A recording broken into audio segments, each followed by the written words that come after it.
자, 타이틀은 나왔습니다. 이와 관련해서 이야기를 나눠보실 분을 모셨고요. DB증권 광화문점 이영로 차장이 나와 있습니다. 어서 오세요. 예, 안녕하십니까. DB증권은 사장 다음이 차장입니까? 네. 차장을 오래 달고 계시네요. 네. 지급이 좀 잘 안 되는 조직인가 봐요. 아, 그건 아니고요. 이제 저희 회사 같은 경우도 이제 좀 더 확장을 하고 좀 더 키우려고 우리 이제 새로 취임하신 사장님이 네. 힘을 열심히 내고 계십니다. 요즘 뭐 증권업계 분주하잖아요. 뭐 네, 다양한 그렇죠. 상품들도 막 네. 만들어내고 가장 중요한 거는 이제 뭐 아젠다라는 타이틀이 정해졌단 말이에요. 정권이 들어서면서 상당히 기대감도 높고 이영로 차장이 방송에 오래 쉬다가 나오신 거 보니까 우리가 자주 들어도 싫지 않은 그 대세 상승장의 시작인가? 아무래도 지금 현재 그 새로운 정부 들어오면서 5,000포인트를 주창을 하셨고요. 네. 그러면서 이제 그거에 화답을 하면서 나오는데 일단은 대외적인 리스크 부분이나 이런 부분들이 좀 많이 주는 듯한 외국에서 바라보는 시선이 그렇게 느껴지면서 그리고 또 이제 우리 상법 개정안에 대한 이런 부분들을 발표를 하고 상법 개정을 통해서 주주 이익에 대한 그 제고를 하겠다. 그러면서 지주사나 이런 부분들이 대거 이제 반등을 시작을 하고 있었거든요. 실질적으로 기존에는 지주사들 같은 경우가 대체 이 실적으로 왜 이 주가 이건 말이 안 된다. 이것들이 이제 딱 있다 보니까 지수에 대한 발목을 계속 잡고 있었던 부분들이죠. 코리아 디스카운트 밑에 이제 지주사 디스카운트 된 거죠. 근데 이제 그런 부분들이 개선이 되면서 지수를 끌어올릴 수 있는 충분한 이제 토대를 마련하는 거 아닌가 이렇게 좀 보여지고 있습니다. 네. 일단 해외 투자자, 우리가 이른바 외국인 투자자라고 일컫는 주체들이 문의가 굉장히 많이 쇄도하고 있다고 하는 얘기는 들었습니다. 네. 이제 뭐 그들이 들어오려면은 환전도 해야 되고 네. 뭐 달러를 가지고 왔으니까 이제 원화 표시 자산, 원화 베이스인 네. 주식을 살거나 아니면 채권을 사거나 뭐 뭘 사든 그러면 이제 바꿔야 되니까 이제 뭐그 자금 중개나 한국 외국환 중개 이 통로를 먼저 통해야 되거든요. 예, 그렇죠. 그쪽 딜러들 얘기들이 보통은 국채 K물이나 아니면은 이 뭐 FX 쪽이 대부분 주류였는데 금리나 뭐 요즘은 주식에 네. 대한 문의도 굉장히 많다 그래요. 지속적으로 일단은 뭐 자금이 계속 유입되고 있는 건데 이재명 정부 들어서기 전에 우리 12.3 이 네. 사태 때 이전 정부 그 생각하기도 싫은 엉망진창을 만들어 놔가지고 그동안 이제 방송에서 막 사실 진행하는 입장에서는 중립을 지키라라고 막 그러지만 중립이 되겠습니까? 뭐 이게. 일단은 중립 이전에 네. 그 현상에 대해서 저희는 말을 해야 되고 그것 때문에 파생되는 것들도 이야기를 해야 되는 부분들이기 때문에 네. 좀 말씀하시죠. 그러니까 이 뭐 정치적인 이념은 다를 수 있고 생각이 그렇죠. 다를 수 있고 우리나라는 항상 이분법적으로 좌냐 우냐 뭐 이런 걸 따지잖아요. 네. 뭐 그리고 또 뭐 정북, 친북 뭐 이런 얘기 하는데 일단 다 떠나서 그게 경제만 잘 막았어요. 저희는 경제를 놓고 바라봐야 되는 사람들이기 때문에 네. 경제적으로 좋은 방향 쪽으로 가는 정책이 뭐냐 이런 그렇죠. 것들 봐야 되는 건데 제가 12.3을 말했던 이유는 12.3 때 딱 하면서 그때가 환율이 1,350원, 70원, 60원, 70원 그렇죠. 이렇게 왔다 갔다 하고 있던 때였습니다. 근데 그걸 발표를 하고서 바로 1,460원대 거의 100원 이상의 상승이 나왔었거든요. 그리고 그게 순차적으로 바로 좀 이제 안정화되면서 올해 들어서면서 점차적으로 내려와서 이제 그 12.3 사태 전 환율로 돌아왔단 말이에요. 근데 주가는 지금 올라왔습니다. 네. 2,900 좀 전에 찍었었죠. 네네. 예, 좀 전에 찍었다가 지금 다시 좀 밀렸는데 뭐 큰 의미는 아닌 것 같아요. 예. 근데 지금 현재 우리가 3,000포인트 이런 얘기하는 것들은 이제 100포인트 상승에 대해서는 의심하지 말아야 되는 시기가 아닌가. 예. 그런 일단은 이게 절대 수치가 네. 올라가면은 네. 백분율 자체도 달라지잖아요. 네, 그렇죠. 그러니까 사실 3,000포인트의 1%면 이제 네. 30포인트. 그죠? 네. 그러니까 뭐 해외 미국 같은 경우는 지금 뭐 만 단위가 넘어가니까. 네, 그렇죠. 거기 뭐 0점 몇 %, 1% 그러면 뭐 몇백 포인트 왔다 네. 갔다 하니까. 사실 그런 의미에서는 이제 조금 익숙해져야 되는 수치로 왔다. 네, 그렇습니다. 그래서 환율이 이렇게 되면 외국인이 계속 자금이 들어오는 거고요. 네네네. 1,300원대 초반까지도 내려갈 수도 있는 상황인 거고 자금 유입 통해서 일단은 외국인들의 투자 자금 이런 부분들 계속 이제 들어올 걸로 예상이 되고 있기 때문에요. 예. 3,000포인트에 대한 거는 가고 네. 일단은 찍고 보자. 오케이. 사실 코리아 디스카운트 얘기를 매번 하지만 뭐 상법 개정안에 근거하는 사실 이익의 환원, 네. 주주 환원, 네. 주주 상장을 하고 기업을 공개했으면 주주가 되고 주식을 사잖아요. 그러면 시세 차익도 물론 중요하죠. 네. 하지만 배당 소득이나 이익을 같이 공유해 줘야 될 거 아니에요. 그렇죠. 이 이익을 안 돌려주니까 네. 외국인들 입장에서 보면은 대한민국 주시장은 투명하지 않아. 거기에 또 플러스가 하면은 북한. 요즘 전쟁 나는 거 아니야? 전쟁 나는 나라에다가 어떻게 투자를 장기적으로 하겠어. 그동안은 이제 자본 선진화로 많이 그런 걸 이제 잠식시켜 놨는데 항상 복병적으로 가지고 있는 것들이잖아요. 네. 이번 정부에서는 이제 그거를 깨겠다. 네. 공언한 거 아닙니까? 일단 그 전쟁에 대한 지정학적 리스크는 일단은 북한에 대한 거는 일단 배제를 해야 되는 거 아닌가. 왜 그러냐면은 전쟁이라는 거는 힘의 우위가 거의 비슷하거나 월등히 강한 쪽에서 전쟁을 일으키는 경우가 많거든요. 네. 그런데 지금 현재 군사력이나 이런 방위 쪽에서 보게 되면은 북한과 한국과 북한의 이 군사력 차이는 네. 실질적으로 상당히 많이 나고 있습니다. 우리가 더 월등하다는 거예요? 그렇죠. 전 세계에서 지금 국방력 지수로 보게 되면 5위 정도 이렇게 한다고 하는 수준까지 올라와 있기 때문에 네. 예, 이런 부분들로 인해서 북한하고의 전쟁에 대한 지정학적 리스크는 저는 없다라고 생각을 합니다. 생각보다 우리 내부에서 네. 막 얘기하는 것만큼 그렇게 크지 않다. 예. 어. 저희 오히려 지금 상황에서는 동북아적인 전체적인 판사로 좀 봐야 되는 부분들이고요. 서로 이제 그 영토나 이런 부분들에 대해서 차지하려고 아니면은 그 무역이라든지 이런 부분들에서 우위를 점하기 위해서 국방력을 과시하는 이런 상태로 가기 때문에 네. 그래서 한국도 지금 그 방위 국방 쪽 이런 쪽에 대해서 한국산 무기의 저렴함 이런 부분들 때문에 전 세계에서 많이 방산. 찾고 있는 거죠. 네. 예, 그래서 이번 달 말인가요? 또 폴란드의 뭐 그 자주포하고 K2 전차 네. 대규모 뭐 수주 얘기들이 흘러나오던데. 폴란드하고 지난번에 1차 계약 때 4조 5천억 정도의 규모의 계약을 맺었었고요. 그게 이제 1차 1차분? 1차분이었고요. 1차분이 이제 거의 계약이 종료되는 상황이고 네. 2차분에 대해서 협상이 진행되고 있었던 거고 그게 약 9조 정도의 그 계약을 예상을 하고 있습니다. 근데 실질적으로 납품하는 전차의 대수는 공격 우리 K2 전차 이 부분에 대해서는 동일합니다. 네. 180대 180대인가 이렇게 진행이 되는 뭐 건데요. 무인 전차도 나올 수 근데 있겠죠. 가격은 4조 5천억에서 9조로 늘어난 겁니다. 네. 이게 왜 그러냐면 그 안에 포함되어 있는 것들이 MRO 쪽이라든지 네. 그다음에 또 요번에 뭐 해외에서 많이 이제 출품한 것들 중에 네.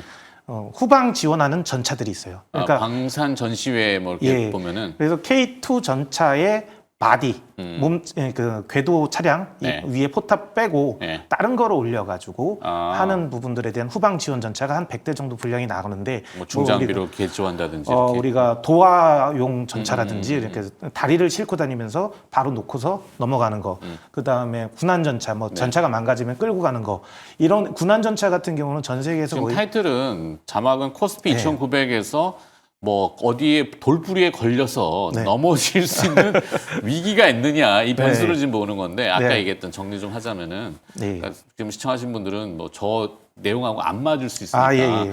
이게 이제 그동안 이제 뭐 주목받았던 대회 뭐 컨트리 리스크 코리아 디스카운트 거기에 이제 부응하려고 방산이라는 산업 섹터가 확 컸고 네. 근데 거기에 이제 너무 주가가 올라가서 이게 좀 멈칫멈칫거리니까 여기에 좀 내려갈 거 아닌가 이런 거 그리고 또 뭐 상법 개정안이나 이게 이재명 대통령 이재명 정부 들어서 이제 밀어붙이잖아요. 네, 사실 맞습니다. 근데 이게 너무 한쪽으로 밀어붙이다 보면 어딘가엔 또 저항을 받는단 말이죠. 분명히 네, 그렇죠. 상법 개정이 이제 주주들 입장에서는 좋지만 대주주나 기업하는 쪽에서는 환장할 또 이거 있단 말이죠. 그러니까 이런 두 가지가 어떤 어쨌든 뭐 불풀이. 2,900에 대한 위기 이런 게 아니라 이거는 분명히 넘어설 거다라는 오케이. 부분들을 놓고 그래서 보는데 방산이라는 게 아까 얘기했던 예. 뭐 이거 뚜껑은 예. 아니지만 위에 포탑을 예. 빼가지고 모듈화 시켜가지고 좀 활용도가 다양해질 수 있는 분야들이 나온다. 거기에 또 뭐 그리고 무인 같은 것들.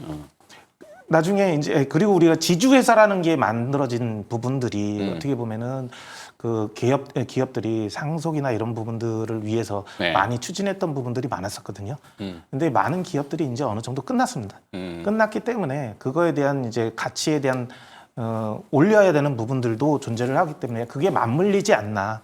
그렇게 되면은 상법 개정에 대한 큰 저항은 그래도 좀 적고 그렇게 되면서 이제 코스피나 이런 코리아 디스카운트에 대한 이런 부분들이 해소가 되면서 종합주가 지수나 이런 부분들에 대해서는 지수는 분명히 더 올라갈 걸로 예상된다. 오케이. 예.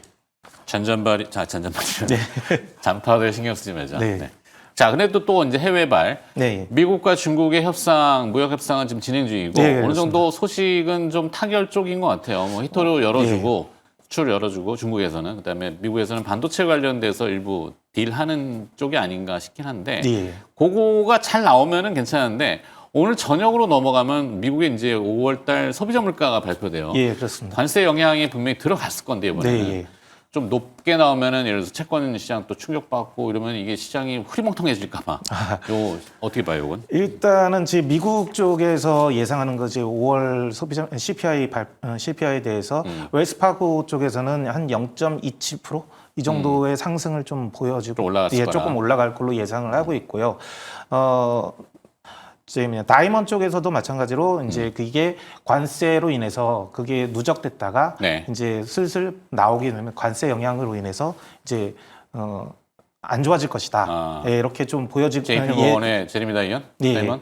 그렇게 예상을 하고 있습니다. 근데 이제 뭐 스위치먼 쪽에서는 뭐 크게 영향 없을 거다라고 하지만 좀 나눠져요. 나눠지는데 실질적으로 어쨌든 CPI에 대한 거는 약간의 좀 상승을 좀 가는 걸로 분위기는 잡고 있고 네. 이 상승 약간의 상승으로 인해서 금리 인하라든지 이것들은 이번 달에 진행을 하지는 않을 것 같다. 우리가 뭐 CPI 발표를 중요하게 얘기하는 거는 결국 미국의 금리 인하 시점이 언제냐 그렇죠. 이런 부분들을 지표로 잡기 위해서 하는 거니까요. 네. 거기까지? 네. 그다음에 이제 우리 수출 데이터를 지금 봤을 때 6월 1일부터 10일까지 미국향 수출 데이터는 늘었다 그래요. 네. 이게 지금 YOY인지 아니면 뭐 MTM인지 저도 뭐 다시 찾아봐야 되겠지만 네. 뭐를 팔아가지고 이렇게 늘었을까? YY 쪽이었던 것 같고요. 지난해 그래서 대비. 이제 뭐 조금씩 여러 부분들이 있는데 반도체류, 기계류, 가스 뭐 이런 부분들이 좀 늘어났다라고 합니다. 네. 그래서 다만 이제 그 전체적으로 무역 적자 부분은 좀 발생을 하고 수입과 수출 부분들이 전년도에 비해서 조금씩 더 올라가는 이런 이렇게 나오고 있고요. 네. 불황형 흑자는 아닌데 뭐 그런 건 일단은 아니죠. 지금 나온 거에 보면은 반도체 쪽에서 22% 정도, 승용차에서 8%, 선박에서 23% 정도 등이 이제 증가세를 견인한 걸로 좀 이제 한다고 합니다. 네. 그리고 이제 석유 제품이라든지 무선 통신기기 이쪽에서는 수출이 좀 줄었고요. 예. 반도체 수출이 22%, 네. 반도체 선주문 그다음에 뭐 DDR5 예. 이게 서버용 DDR인가? 서버용과 이렇게 퍼스널 쪽도 마찬가지 같이. 이제 나오는데 네. 이제 DDR4에 대해서 이제 내년 상반기 때 중단에 대한 이런 이슈가 나오고 물건 생산량을 좀 타이트하게 가기 때문에 네. 그 가격도 좀 많이 올랐거든요. 그러니까 결국은 수요는 크게 증가는 안 했어도 가격이 올라가면은 그 금액이 늘어나는 부분들이 작용을 하는 것 같습니다.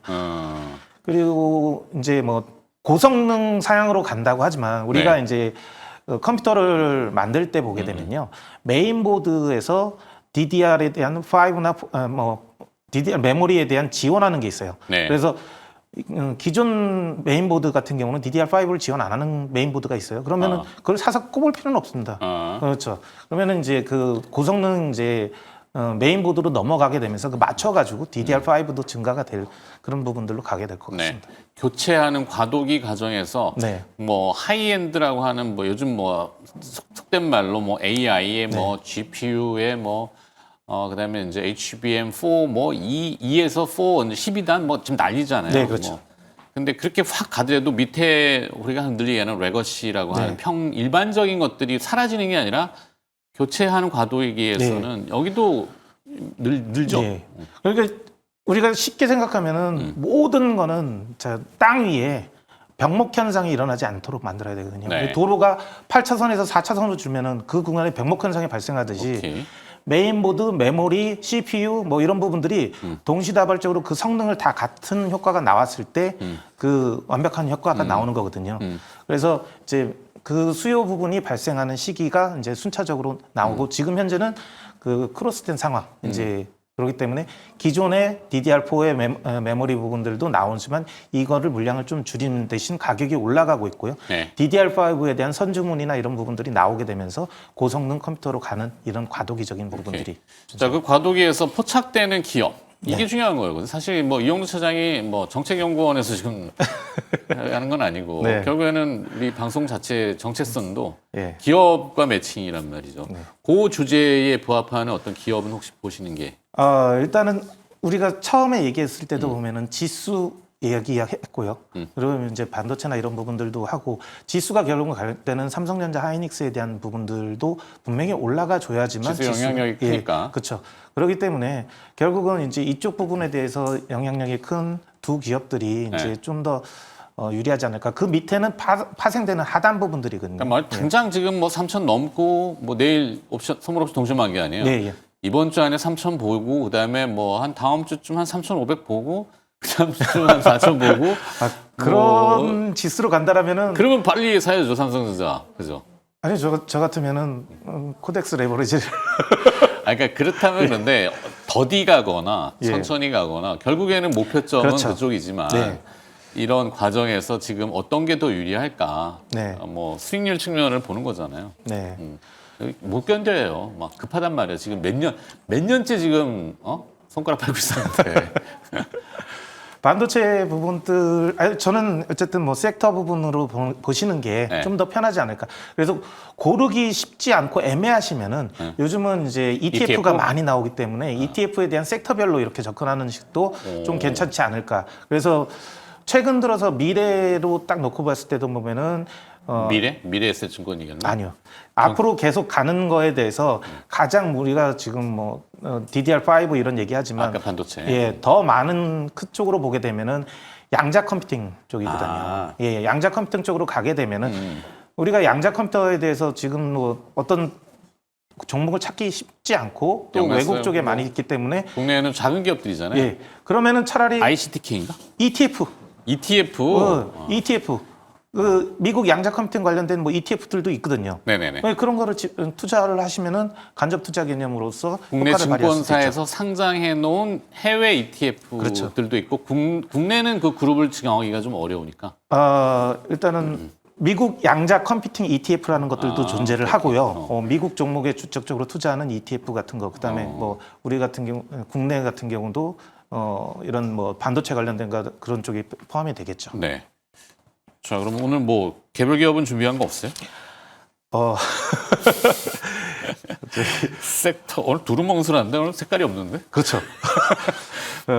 좋아요. 뭐 이런 뭐 차츰차츰 이렇게 쉬다가 나오셨으니까 네. 정책적 순환매 다음 정책의 어떤 이슈.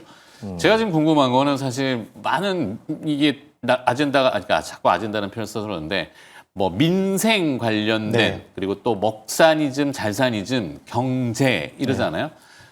근데 실제 생활 속에서 보면은 지금 이 잘 사는 생활형의 의료 문제, 네. 특히 이제 고령화 사회 아니에요. 예.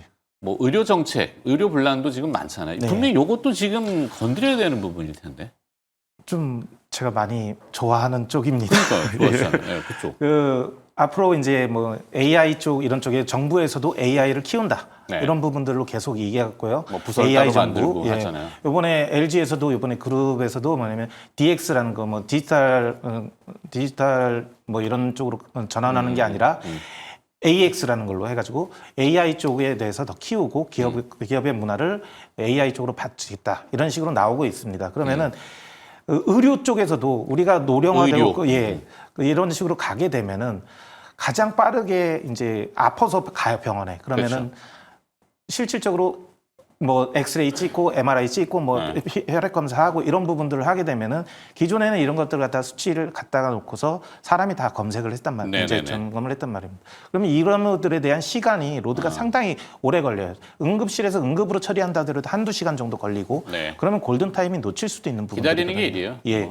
그런데 이제 이런 부분들에 대해서 의료 AI 진단 서비스하는 이런 업체들이 많이 생겨나고 있고요. 이게 전세적으로 보기에는 한국도 상당히 강점을 띠고 있는 AI 산업 중에 하나이기 때문에 이쪽에 대해서도 한번 좀 봐줘야 되는 거 아닌가. 실제 고령화되면서 나타나는 현상 중에 뭐 관절이나 이 외형적인 정형외과적인 그치 허리, 뭐 무릎, 어깨 많잖아요. 네, 그렇습니다. 뭐 노상 그 한방병원 가서 침 많이 맞아요.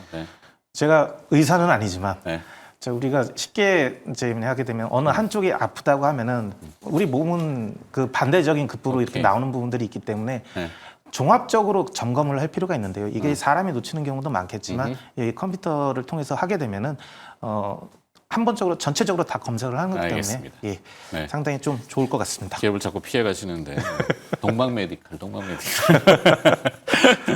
잘 들었습니다. 자, DB증권 광화문 지점의 이영로 차장과 함께 뭐 시장 이런 얘기 저런 얘기 좀 들어봤습니다. 고맙습니다. 자주 나와주세요. 예, 감사합니다.